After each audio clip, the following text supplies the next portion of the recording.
Magandang araw po. Narito na po ang magiging lagay ng panahon ngayong araw ng Huwebes, January 9, 2025.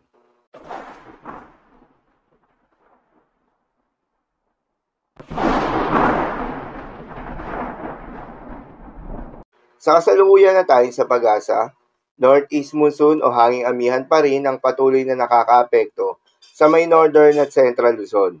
Dahil dito asahan yung maulap na kalangitan na may kasama mga pag-ulan.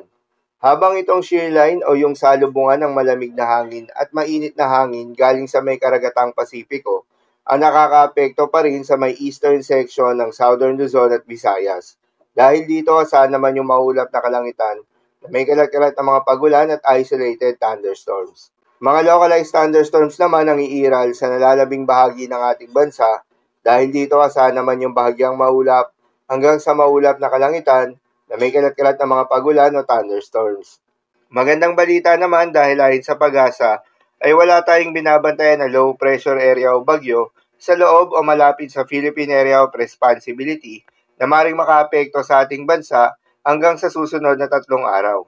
Ngunit kailangan pa rin natin maging handa dahil ayon sa datos ng pag-asa, posibleng may isang bagyo na pumasok o mabuo sa loob ng Philippine Area of Responsibility ngayong buwan ng Enero na may tsansang maglandfall sa may Eastern Visayas o kaya naman sa may Caraga region. Ngunit posible din naman itong lumihis ng ating bansa. At dahil nga sa epekto nitong shear line, asahan ngayong araw sa Visayas, Bicol Region, Mimaropa, Quezon at Dinagat Islands ang maulap na kalangitan na may kalat-kalat na mga pagulan at isolated thunderstorms. Posible ang mga pagbaha o pagguho ng lupa dahil sa katamtaman hanggang sa kung minsan ay mas malakas na mga pagulan. Habang sa Cagayan Valley, Cordillera Administrative Region at Central Luzon ay asahan naman yung maulap na kalangitan na may kasamang mga pagulan. Dulot naman yan ng Northeast monsoon. Posible rin ang mga pagbaha o pagguho ng lupa dahil sa katamtaman hanggang sa kung minsan ay malakas na pagulan. Habang sa Metro Manila at nalalabing bahagi pa ng Luzon, ay asahan naman yung bahagyang maulap hanggang sa maulap na kalangitan na may kalat-kalat na mga mahihinang pag-ulan na dulot pa rin ng Northeast monsoon. At sa nalalabing bahagi naman ng Mindanao ay asahan yung bahagyang maulap hanggang sa maulap na kalangitan na may kalat-kalat na mga pagulan o thunderstorms. Dulot naman yan ng mga localized thunderstorms. Posible rin ang mga pagbaha o pagguho ng lupa during severe thunderstorms.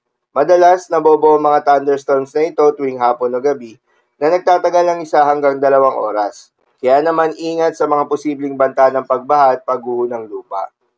At dahil pa rin nga sa epekto nitong shear line, posible ngayong araw ang heavy to intense rain sa may Camarines Norte, Camarines Sur, Catanduanes, Albay, Sorsogon at Northern Samar. Posible rin ang moderate to heavy rain sa may Oriental Mindoro, Marinduque, Masbate, Romblon, Aklan, Capiz, Eastern Samar, Biliran at Leyte.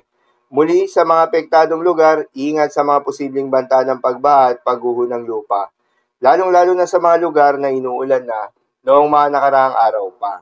Para naman sa magiging lagay ng mga dagat baybayin, ayon sa pag-asa ay wala tayong nakataas na gale warning sa ngayon sa anumang seaboards ng ating bansa. Ngunit iba yung pag-iingat pa rin sa mga kababayan nating mangingisda at yung may mga maliliit na sasakyang pandagat na maglalayag, particular na sa may northern seaboards ng ating bansa. Dahil inaasahan pa rin yung katamtaman hanggang sa maalo na karagatan. Habang banayad hanggang sa katamtaman ng mga pag-alo naman sa nalalabing seaboards ng ating bansa. So yun lamang po para sa lagay ng panahon ngayong araw ng Huwebes. Keep safe everyone.